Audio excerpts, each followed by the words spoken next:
Hai rekan-rekan, selamat datang di Persona Channel Test.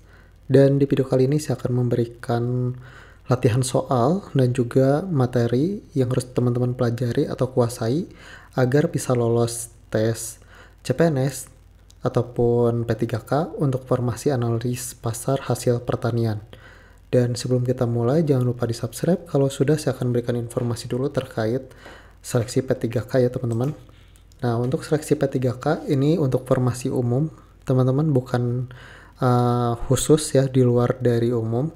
Jadi untuk soal-soalnya sendiri itu ada teknis ya, manajerial, sosial, kultural, dan wawancara. Jadi ada 4 subtes yang akan teman-teman hadapi nanti untuk CTBKN.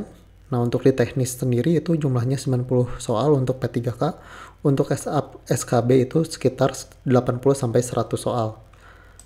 Dengan pembuatannya sama ya teman-teman, jika benar itu diberi poin 5 dan jika salah itu 0. Untuk P3K sendiri, nilai kumulatif maksimalnya itu di 450 dan nilai ambang batasnya sendiri itu ada di BKD masing-masing. Ini untuk formasi umum, saya tekankan kembali, bukan khusus yang ada aturan barunya. Jadi ini untuk umum, tapi pada intinya itu untuk tesnya ada 4 subtes. Untuk soalnya itu sama ya, yang membedakan dari nilai ambang batas kalau tidak salah ya teman-teman. Nah, supaya teman-teman juga harus biarpun tidak ada nilai ambang batas untuk yang khusus ya di luar dari umum, teman-teman harus dimaksimalkan ya teman-teman. Soalnya nanti akan kalah di perankingan ya. Jadi silahkan pelajari, takutnya teman-teman yang sudah honorer di formasi tersebut tergeser dengan yang ranking pertama di formasi yang lain ya teman-teman ya. Sayangnya kalau misalkan teman-teman di posisi tersebut gajinya lebih tinggi ya, itu sangat disayangkan. Jadi tetap harus pelajari untuk teknisnya ya, supaya rankingannya nomor 1.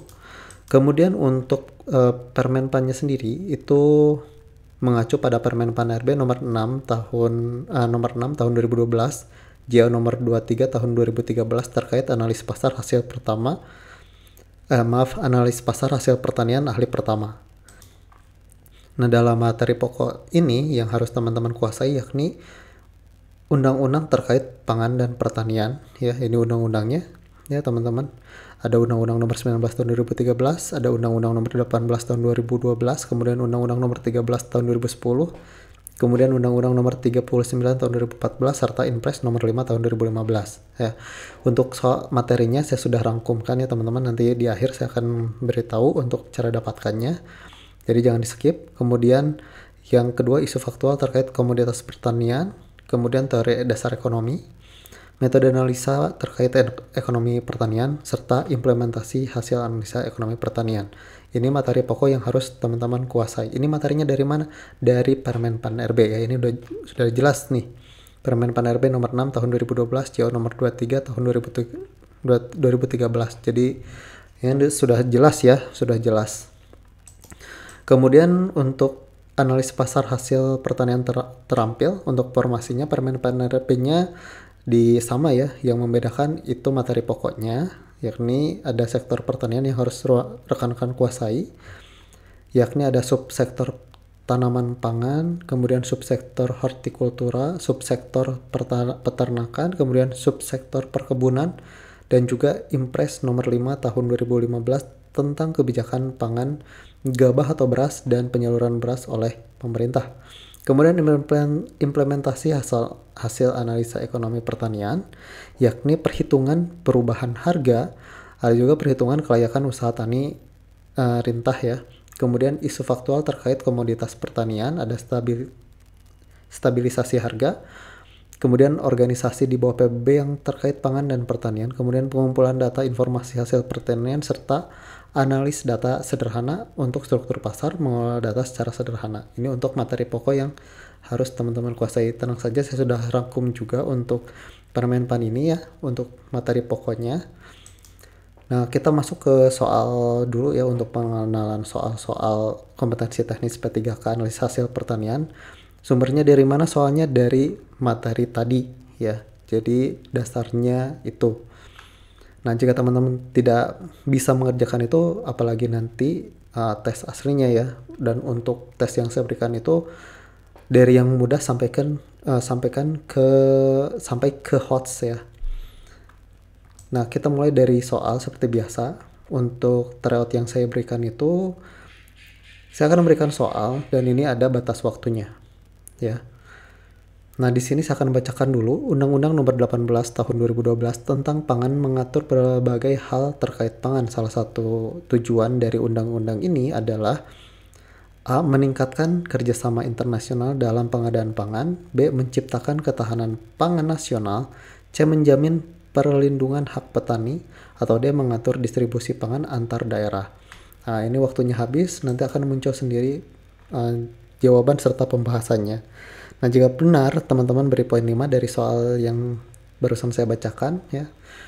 Ini teman-teman juga harus sambil dihafal juga ya untuk undang-undangnya. Oke, untuk selanjutnya saya tidak akan bacakan, nanti akan muncul sendiri untuk menghemat waktu ya teman-teman. Oke, kita lanjut ke soal yang kedua ya. Silahkan dikerjakan.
Untuk pembahasan dan juga materi analisis pasar hasil pertanian itu ada di e-book ya.